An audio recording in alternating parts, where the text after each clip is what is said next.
Hello, my friends. So today we are talking about walking versus running, why I walk, and also why you should walk, and why I just encourage you to try and build these habits into your day-to-day routine and some tools you can use to build these habits.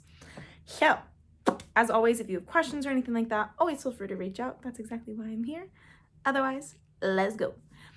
Biggest thing with running, it's actually a lot more technical than people think. So people think you can just put on some shoes and run out the door and you're ready to go. In reality, you need the correct shoes, you need proper running form, you need to make sure that your muscles and joints are actually in a good place for running.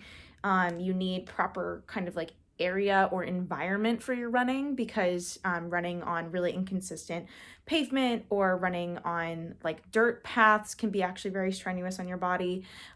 Even certain tracks, like if they're not like well maintained or anything, it's not going to be the most beneficial.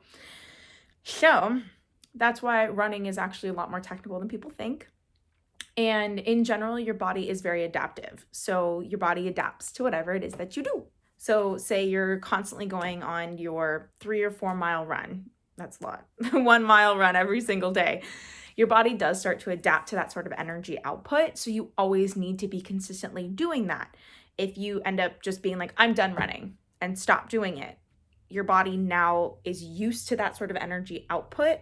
So you're going to continue to feel that sort of hunger that you've been getting because of that running, but now you're no longer doing that activity. And so now you're basically in an energy surplus, meaning you're eating more than your body needs. And it's very hard to become in tune with your new energy requirements just because, again, it's such a sudden drop. Walking, super low maintenance. If you're doing long walks, I do recommend getting good shoes as well. But if you're doing like 10 to 15, maybe even 20-minute walks, honestly, like a pair of tennis shoes is totally fine, something comfy for you.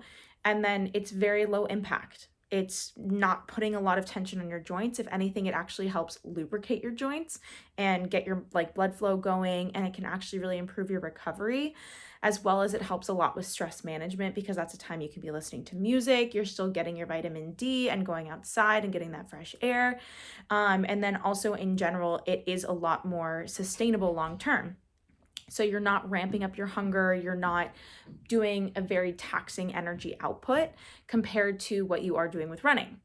So again, that's just the main reason why I'm a big proponent of like those daily walks, even tracking your steps. A lot of time, some people can get a little obsessed with the numbers a little bit, but it doesn't have to be that way. It can be something that you're just literally like being aware of, and it's something that's motivating. You can make it a competition with your friends or family or anything like that. So again, finding ways to keep it fun for you, and then having that goal of like 8 to 10K steps a day.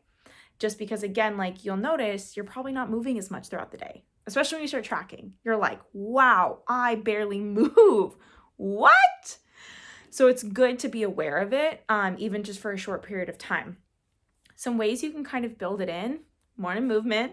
Hey, so just doing like those daily walks in the morning, 10, 15, again, depending on how long you have, maybe even 20 to 30. If you're like, this is the only movement I'm probably going to really be able to do during the day.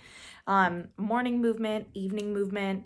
And then also a really great tool is actually like involving your friends. So whenever you're on the phone or whenever you're taking calls for work or responding to emails or texting people and you're kind of just sitting there mindlessly, get up. I mean it. Get up. Just start moving.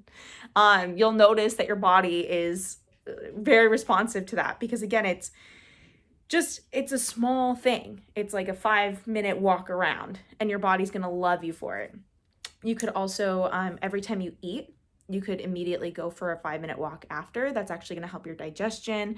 It's actually going to help you kind of monitor your hunger cues and your hunger levels. And then also,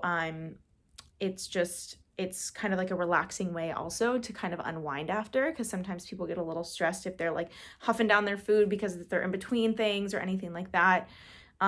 Some other tools are taking the stairs instead of the elevator. I know right now we're kind of home, and so we're not even going to the car to go to work or anything, and a lot of us are getting groceries delivered, or when we go to the grocery store, we're like, I just want to get in and get out. So parking farther away. I get on my dad for this all the time. But parking farther away and then actually like taking that time to walk and like appreciating the walk. I know a lot of times, again, like we can be in such a rush, but that's a great time to really unwind and just take a second to breathe. Those are just some of my favorite tools to kind of incorporate it more into a day-to-day basis.